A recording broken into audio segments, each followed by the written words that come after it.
What up, gamers? I'm Jason, and today on Dice & Dragons, I'm going to be unboxing the Ghosts Betwixt Chapter 1, published by Innocent Traveler Games and designed by Dustin Freund. This is a cooperative dungeon crawl game for 1 to 4 players, ages 14 and above, and plays in 90 to 120 minutes. Just in that sweet spot that Julie and I have been looking for. Now, what you will be doing in this game is that your friend Richie has been captured, kidnapped by the Bennerts, taken to their world of terror house. What's going on in there, you don't know. So you're going to be gearing up, grabbing your squirt guns, your slingshot, and all those things that kids use as weapons in order to rescue your friend in this dungeon crawling adventure. So you'll also be upgrading your character, equipping yourself with different weapons, and gearing them as you become more powerful and face harder and harder enemies and monsters through this campaign game. Now, it's definitely inspired by the 90s, Goonies, I'm going to say Stranger Things, but it doesn't really apply, but all that stuff, if you're a little younger, that inspires Stranger Things is what got this game to the table. Now, with that being said, let's take a look at what's in the box. Now let's take a look at what's in the box for the Ghosts Betwixt Chapter 1. Chapter 2 is supposed to be coming to Kickstarter at some point this year. I know that in certain regions it's actually already come to retail or starting to get to retail, and we're looking forward to getting this one to the table. We were going to get to the table this week, but a few things came up, namely the fact that we're really busy this week, and this is a dungeon crawl, so lots of cool stuff that we're going to be doing, and we want to make sure we get a chance to spend quite a bit of time with this game. So we've got a nice quick play guide. So welcome to Worlds of Terror. Set up your first game, setting up the first mission. Brief explanation of the phases. I do like the font, the way everything's set up. It looks like it's going to be fairly easy to learn. Nice area for notes, something you don't see very often. And then a reference sheet on the back.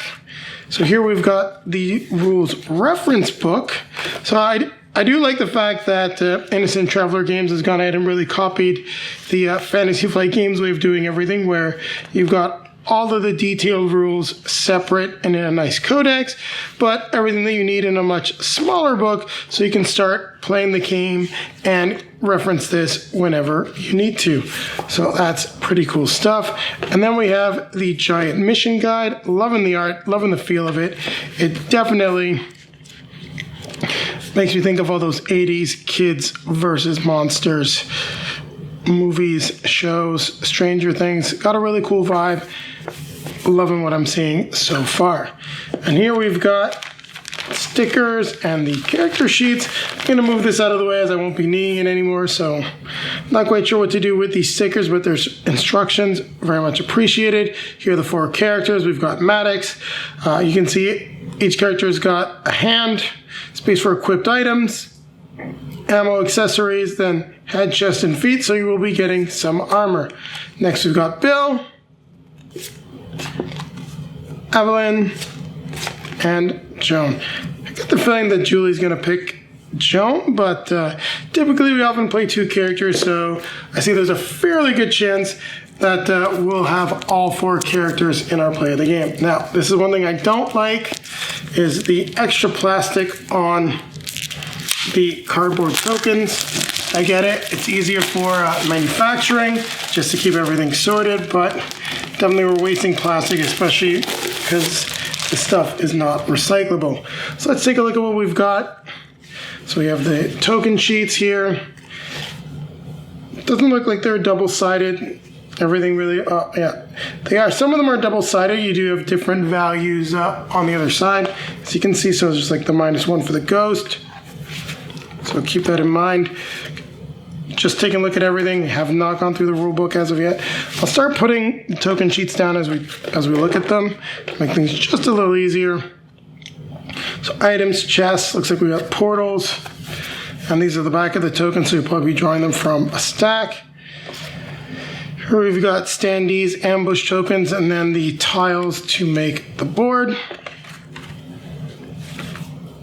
More standees, and as you can see, the room tiles are coming out. Now, they are all double-sided. I'm not going to take a look at both sides in the unboxing, just because if you notice there's a whole whack of cards, maybe some of the ones that fall out, we'll take a peek as to what's on the other side. But then definitely going to get this punched and sorted and ready to play. Ooh, we've got a graveyard. We have what looks to be like warehouse over there. I'm sorry that some of the stuff is off camera. Just doing my best to keep a nice close-up shot, and you're getting to see everything as I move aside. We've got some of the monsters. It looks like they will be facing health tokens.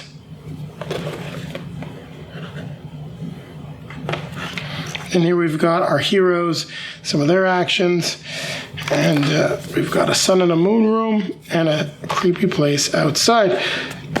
Like this box insert here. It's pretty cool. And we've got a whole slew of custom dice. So I think that is neat. And looks like we've got some for each character or abilities. I shouldn't have probably taken them all out, but they all have different symbols. Some have like targeting symbols, as you can see here. They're little small arrows. Then we've got what to be like hits, diamonds, 1/2. This just looks like a standard 6-sided die, but doesn't go up to 6. Same thing with the orange dice. Blue dice has some double hits. So I'm guessing that these have to do with weapons and equipment. As you can see, holding these little dice, it's easy for them to run away from you. But you got a nice quick look as to what you'll be getting in this die pack.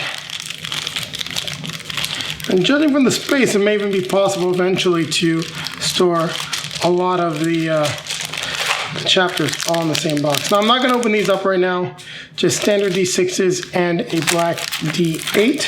I think you really want to take a look at those. And then here we have the standee bases. So you've got what looks to be like potentially like monster and colored ones for the characters. As you can see, we've got, each character standee is colored. Not quite sure what the purple one is for, and the black will be for the standard monsters. So this is a stop deck, so this will not going to open as of yet until you complete mission 1. This is the items deck, so we'll take a look at that and see, just give you a little glimpse as to what type of items you'll be getting. And then we'll see if these are all items. Well, not all of them. So we got items and equipment here. I'm not sure why that one was a different way.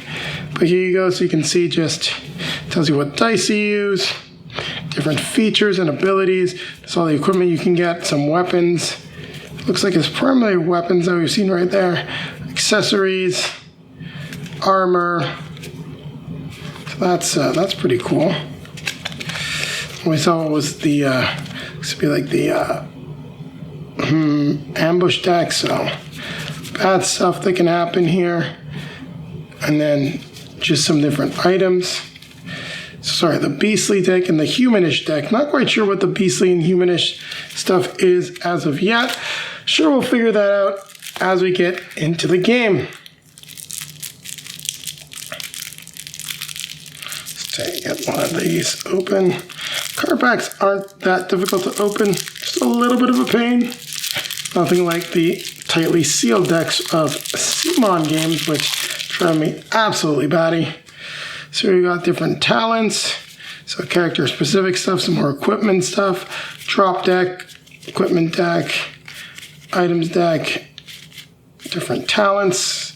So we got cards for each character, abilities, more equipment, trophies, drops that you'll get, some character specific gear, it looks like, and armor, pretty cool. All that just in the regular equipment. More character specific stuff. So it's all going to match color coded wise, which I think is pretty cool. Makes it easy to keep everything nice and separate. We'll open up this last card pack that we have, which looks to be the talents and some of the other stuff for the other characters. Well, just primarily the talents here is what I'm seeing. So I'm curious what these are the talents. Is there anything else here that was character specific? No, just a lot of the talent cards. It looks like this green equipment deck. I thought it was character specific. I'm guessing it's not. Could be just another tier of equipment.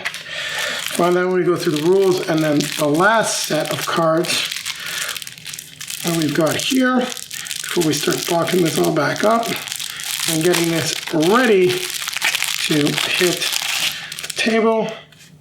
So we've got some objective stuff. So these look to be all different mission cards.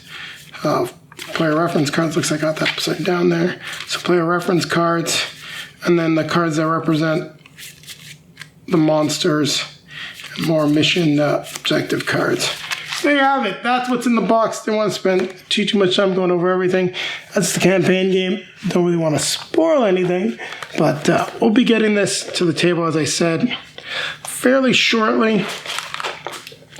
Definitely within the next, well, you'll probably start seeing pictures in about 10 days or so. Doesn't quite fit all back in perfectly, just because of the token sheets and things like that have been, that already started punching themselves. So there you have it. You've seen what's in the box. Now keep it right here, as I'll be coming back at you with a quick outro.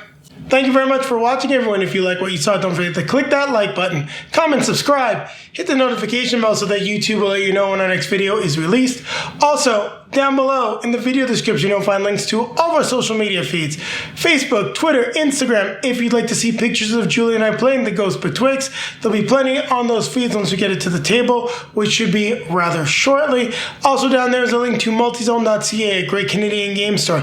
Click that link, you'll get 10% off your next purchase, and it's a great way to support the channel, as a portion of that purchase will be returned to us.